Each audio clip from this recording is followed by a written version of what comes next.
नमस्कार दोस्तों, जय गौतम बुद्ध। हमारे जीवन में दुखों का मतलब क्या है? बुद्ध कहते हैं कि दुख केवल एक विचार है। और ये विचार कैसे उत्पन्न होता है? आप अपने को किसी चीज से जोड़ते हैं तो आप उस चीज से जुड़ जाते हैं। उसे पकड़ने की कोशिश करते हैं तो वो चीज हमें दुख देती है, क्योंकि वास्तविकता यही है कि कोई भी चीज हमसे जुड़ नहीं सकती। हर चीज आपके पास है, आपकी है। कुछ समय के लिए आप उससे दूर हो जाइए, इस घटना को स्वीकार करें और आगे बढ़ें। किसी भी चीज से मोह और अपनापन ही हमें दुख देता है। भगवान गौतम बुद्ध की एक कहानी बहुत ही प्रेरणादायक है। एक बार भगवान गौतम बुद्ध एक वन से गुजर रहे थे। वन से गुजरते गुजरते उन्होंने विश्राम करने का निश्चय किया और सभी एक विशाल से पेड़ के नीचे बैठ गए। कोई भी एक शब्द नहीं बोल रहा था, सब चुपचाप शांति का अनुभव कर रहे थे। कुछ देर बीतने के बाद भगवान गौतम बुद्ध के एक शिष्य ने भगवान से पूछा कि भगवान, मैंने आपको कभी दुखी नहीं देखा। आपके चेहरे पर अलग ही मुस्कुराहट होती है जो हमारे अंदर भी ऊर्जा भर देती है। आपके चेहरे पर एक अलग चमक होती है जो हमें दुखों से कोसों दूर ले जाती है। पर मैं दुखों के बारे में भी जानना चाहता हूँ। बुद्ध मुस्कुराते हैं और कहते हैं, दुख एक विचार से ज्यादा कुछ नहीं है।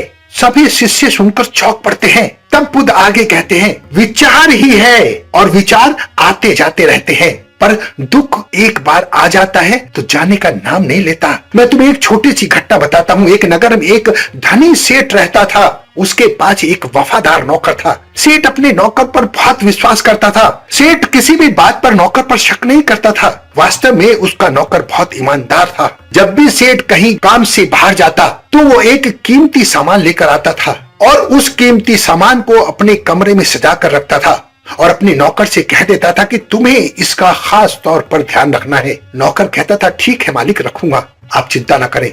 अगले दिन नौकर पूरे घर की सफाई कर रहा होता। सफाई करते करते सेठ की उस कीमती चीज के पास पहुंच जाता है और सफाई करने लगता है।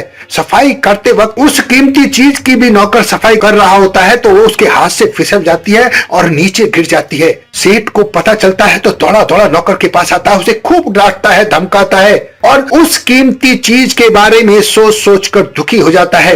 रात होती है, सेठ अपने कमरे में चला जाता है। सेठ को नींद नहीं आ रही होती है क्योंकि वो दुखी था और तभी उसे खर्राटे लेने की आवाज आती है। घर के बाहर जाकर देखता है तो झोपड़ी में उसका नौकर खर्राटे लेकर बड़े आराम से सो रहा है। सेठ ये देखकर आग बबूला हो जाता है, उस पर क्रोधित हो जाता है और सोचता है, मेरी कीमती चीज तोड़ने के बाद इसे कोई चिंता नहीं है, मुझे तो नींद नहीं आ रही है, ये बड़े आराम से सो रहा है। लेकिन सेठ अपने गुस्से पर काबू पा लेता है क्योंकि वो नौकर उसका वफादार नौकर था।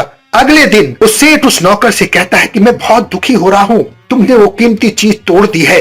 नौकर उससे माफी मांगता है, मुझसे गलती हो गई। तब उस सेठ बोलता है, वो कीमती चीज मैं तुम्हारे लिए लाया था। नौकर को धक्का लगता है कि वो इतनी कीमती और महंगी चीज मेरे लिए थी। नौकर भी बेचैन हो जाता है। आगे बुद्ध कहते हैं कि दुख केवल एक विचार है। और ये विचार कैसे उत्पन्न होता है?